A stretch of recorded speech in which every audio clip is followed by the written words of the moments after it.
Sometimes we suffer less when we stop parenting the child we imagine, we expected, and start meeting the child in front of us. The struggle doesn't end, it evolves. Reality doesn't read our script. We've moved from being their taskmaster and become more of an advisor consultant. Parenting doesn't get easier, you get better. Hi. Hey, Jordan, how is it going? I'm good. Are you melting over there in the UK? Yes, we have a heat wave and I'm melting. I've got a question about parenting, and when does parenting get easier? Sometimes I think once Ali's asleep, I can do something. Once he's at the school, once he's a teenager, once he's moved out of the house. But then the question is, does it get easier? What if it doesn't? And what if every stage simply replaces one challenge with another? Well, yeah, I think you just answered your question. You just answered your question. I think it's a myth. So here is the question for you, Jordan. When you became a dad 20 years ago, did you think that eventually at any point in time it would felt easy? Right. I think that's really, I have to really rewind, because now I've had 3 kids for over 20 years now, and I have to really rewind to that place of pure ignorance. Yes. Because that's what it is. It's just pure ignorance. It's innocence. It's ignorance. And I honestly, I don't even know if I thought about it.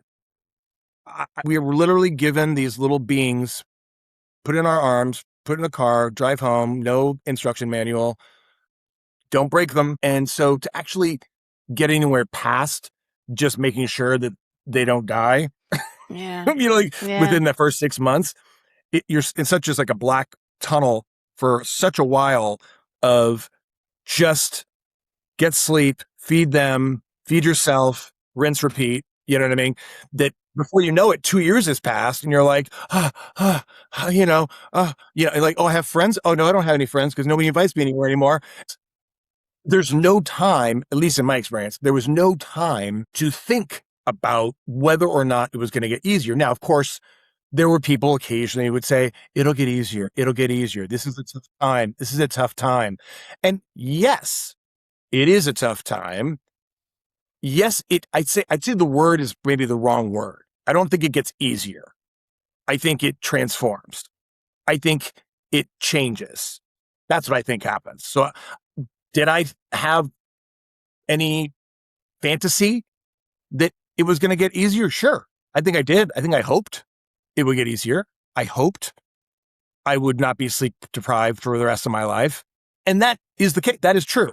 I'm not sleep deprived anymore. But for the first couple of years, I was sleep deprived. And then past that, even just exhausted because you just don't stop going.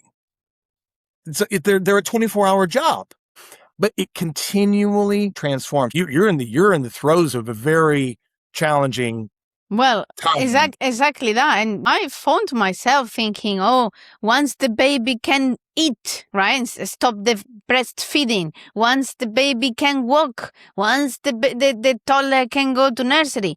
And now sometimes I think, once he's in school, once he communicates better, once he can... And then it never comes, the once, it never comes. And I think that's where so many parents, obviously including myself, become incredibly hard on themselves, because we assume that if parenting feels difficult, maybe we're doing something wrong.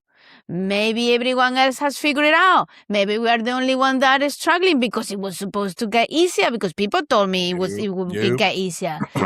I think anybody who tells you it's getting easier is giving you half-baked advice. Well, exactly.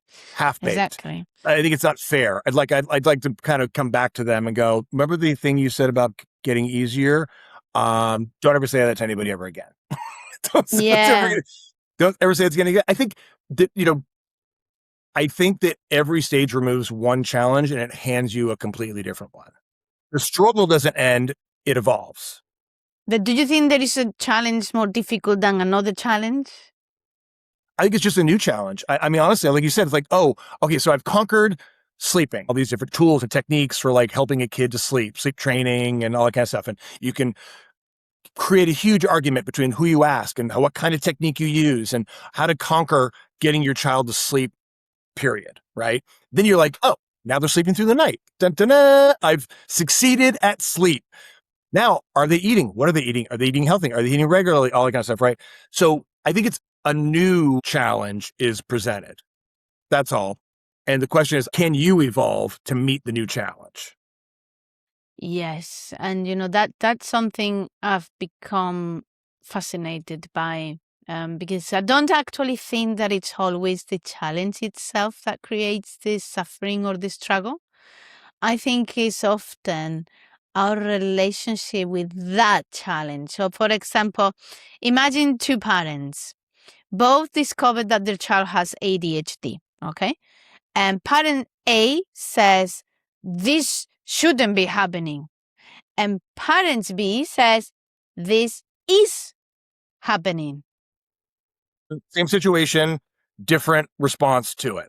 Right. So given the reality that the child does or might or has ADHD, the question I would say is, what does my child need from me now?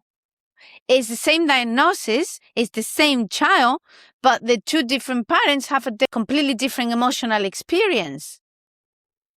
I've had so many people, I mean, obviously, when we were kids, ADHD, it was like, what's that? Nobody knew what ADHD was.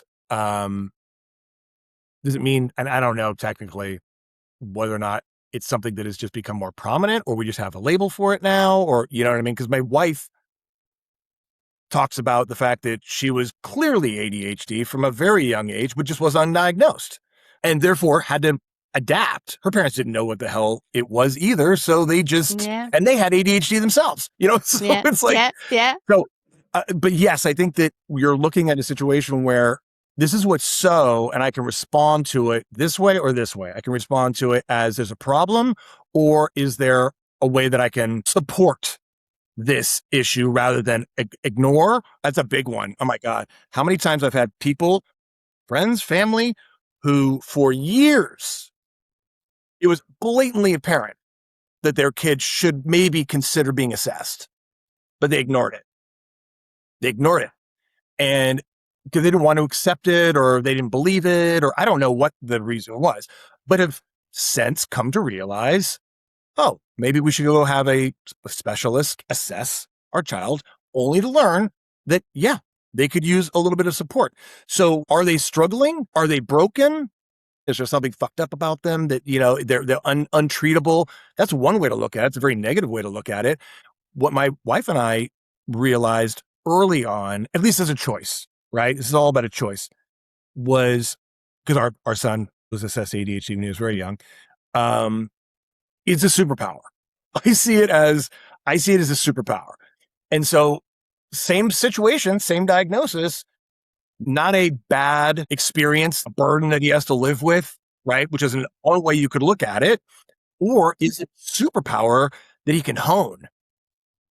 Two different ways to come at the same diagnosis.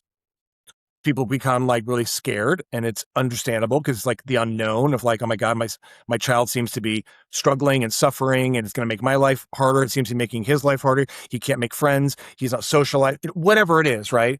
So it becomes really negative. And it's very easy to stay in the negative because it's scary, but there is a choice. Yeah, I think the first thing is our expectation as parent, in that we all imagine what parenthood will look like. We imagine what our child will be like. We imagine what our family will feel like. But reality doesn't read our script.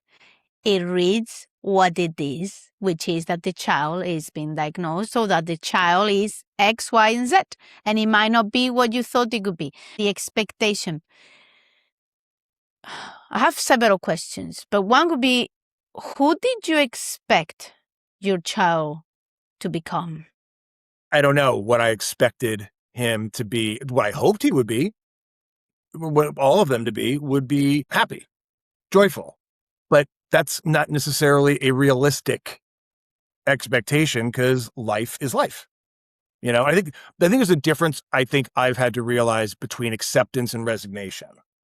What working with reality actually looks like versus giving up on the kid or the situation.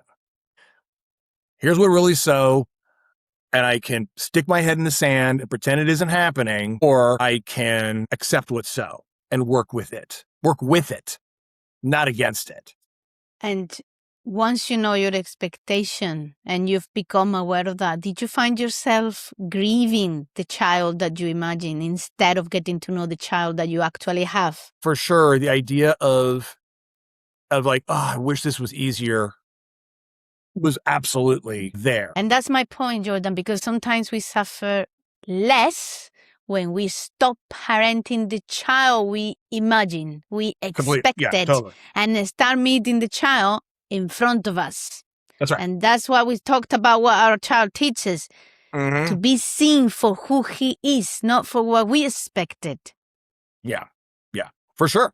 I think, thank God, very early on, both my wife and I were in the same foxhole together. We were on the same team with a clear goal, with a clear intention. There was never, oh, I don't think he has a problem. Oh, I think he's fine. This is just a phase. We were always more or less aligned with, no, Dash is dancing with something different. He dances to the beat of his own drum. It's not a bad drum. It's a different beat. And he does need to be supported. So we were very clear early on. It didn't make it necessarily always easier, but I think it made it easier for us to be in alignment in a common goal of support for him and acceptance for what's so, than it was to resist it, ignore it, fight it.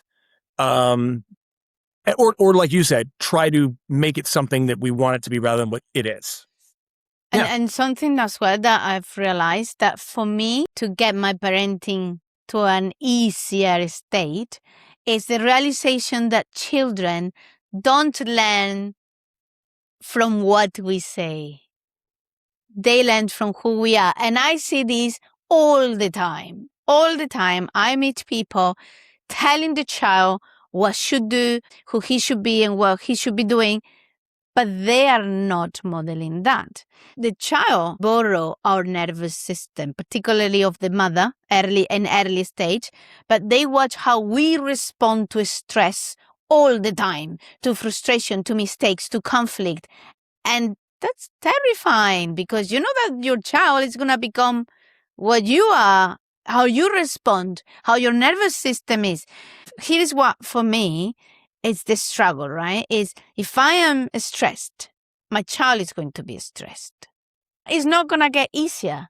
And for me, the calmer I am, the safer I am for my child.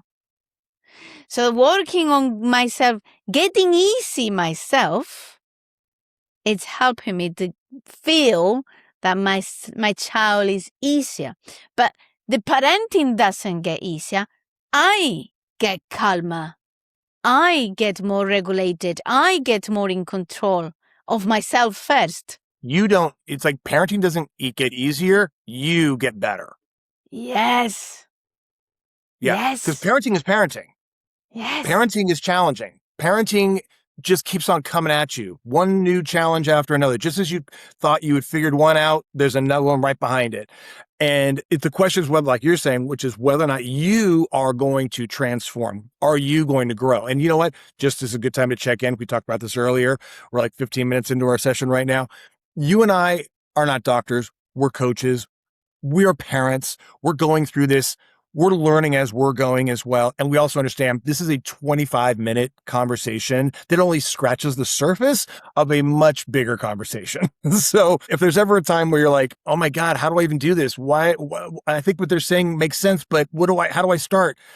That's what we do. We work professionally as coaches, working with individuals. We meet with them on a regular basis. This is what life is about. It is about training and coaching and development and evolving and optimizing and transforming, all those big, lovely words. You know what I mean? So we're saying a lot of stuff. And it's a simple answer, but it's not always simple to implement. Right. And what you're saying, what Jordan is saying basically is we can help you. If you want to get better at parenting, we can do parenting coaching and we can help you. I think the third thing that can influence the parenting is the relationship. When children are little, control feels quite possible because you just pick them up, put them there. As they grow, control slowly disappears and influence becomes much more important. So for me, the question changes from how do I make my 2-year-old to do X? How do I make them to do this? Change to how do I stay connected whilst he finds their own way? And how do I get him to look at me as the authority, the inspiration person to learn from, the person to come and ask questions, the person to say, oh, my mom is doing it that way, I can do it. Not controlling him though, but inspiring him, becoming that authority in the matter about how to do things. When did you realize that trying to control your children stopped working? Gosh, I don't know when exactly. I think it's really, really easy for us to, like you said, kind of slip into that controlling, helicoptering position because it's very easy. Like, this is gonna make my life easier if I literally just pick your body up and move it over here. If I just put your body in the car and drive you there, which ultimately kind of strips them of any agency, right? It takes away from them that ability to make the choice for themselves. Unfortunately, as parents, we don't always have that much effing time to let those kinds of lessons settle in. It's tough. This is not easy. So as far as like my realizing it's gradual. It became as I could once their language became more online, if you will, is probably when it became more apparent where I could have conversations with my children about how do you feel about that? What do you think you should do about that? Asking them to explore their ideas or their feelings about what might be dealt with. I don't want to eat my broccoli anymore. Okay, why is that? Why don't you want to eat your broccoli? Are you full? Does it not taste good? Exploring with them what it is rather than me just saying, I'm the parent, eat the broccoli because it's healthy. Probably early on, it was that kind of conversation, understanding. Again, as a parent, sometimes we don't always have the time to have these teachable moments. Yes, sometimes you just got to get to the grocery store and get out. So I think it's a balance. I mean, I think for now, right now, is my children are 18 and 21 years old, right? And it's really been, what we tried, what my wife we've actually tried is staying very available. Very available. Probably more available than they want sometimes. But the bigger shift has been what we've let go of. Letting go of that need to control or to fix or to guide directly. We've moved from being their taskmaster and become more of an advisor consultant. Available when they want and doing our best not to manage them. Releasing and letting go of that control has given all of us, I think, a kind of experience of freedom from our own anxiety. And I hope that freedom for him of feeling controlled or helicoptered or whatever. Again, I probably overshare with my children. I think it's about that ability to just be available, willing, patient. But again, I'm also talking as a parent who's now has adults. Exactly. Yeah, I was exactly thinking that because in my case where I am now with a 3-year-old, I'm looking at the behavior and I'm looking at the child. And at the beginning, right, before I started to wake up and to grow into how am I a better mommy, I was looking at the child, and I mentioned this in another episode, and I was saying, the child is too hyper. The child is too energetic. Why is he like that? He's too hyperactive. He just can't stay still. He's got ADHD or whatnot. Putting names on the child. Now, what helped me and this has been a practical tool that I put into place pretty much every day, is to separate the child from the behavior. So instead of saying he is hyperactive, I say, what might he be struggling with? This is massive for me because I look at him and I'm like, he's like that, but hold on. What might be making him do that?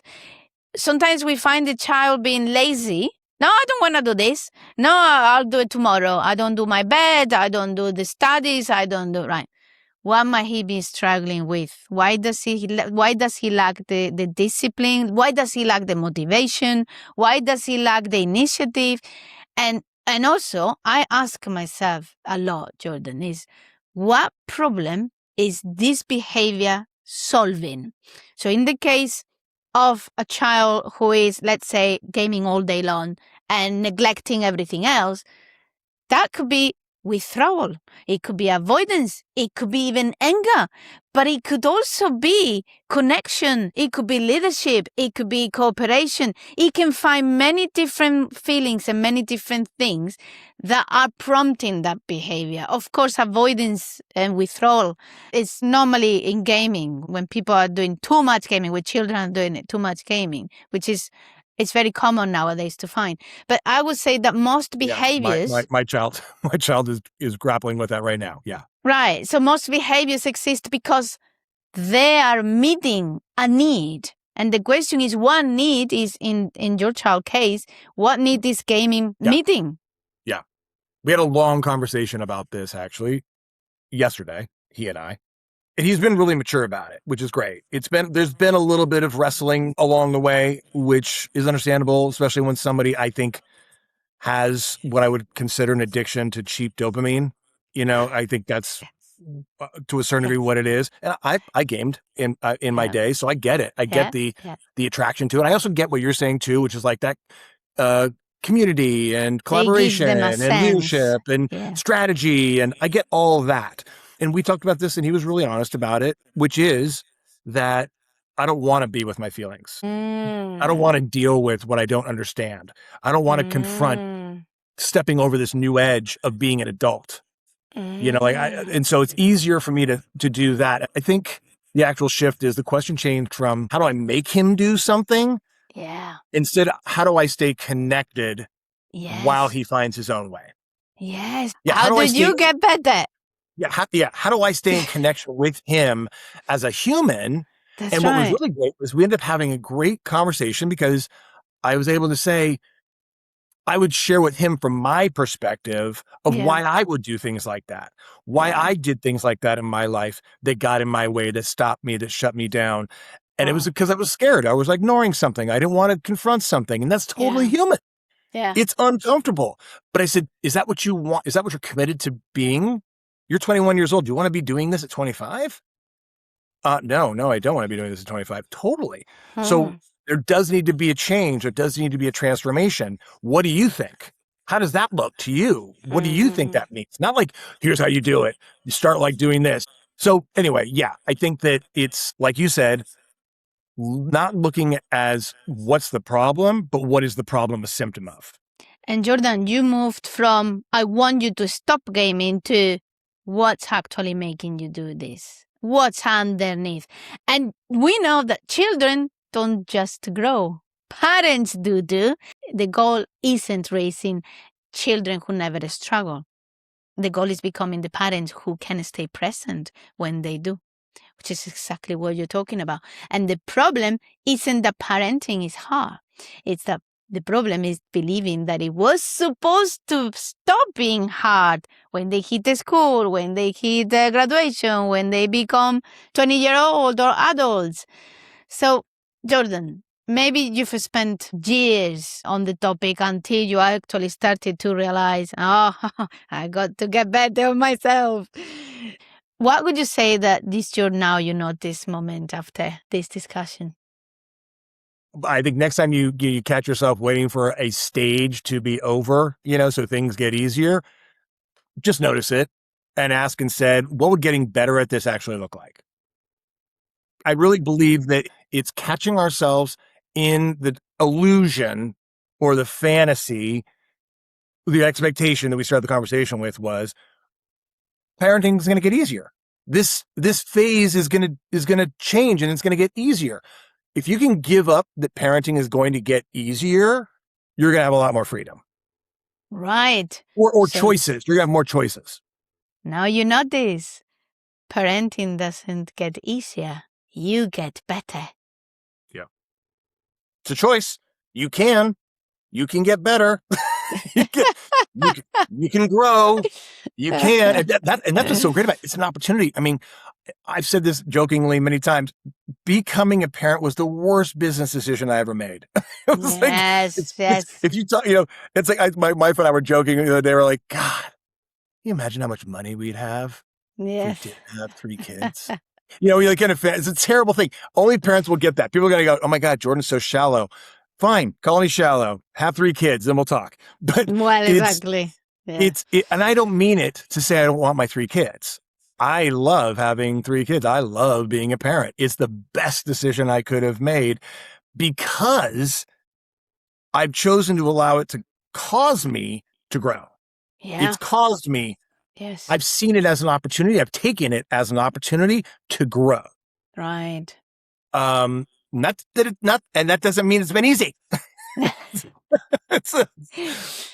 Okay, Jordan, so we are now at the end, and I would just like to leave the audience with a question, which could be, what's one way becoming a parent changed you?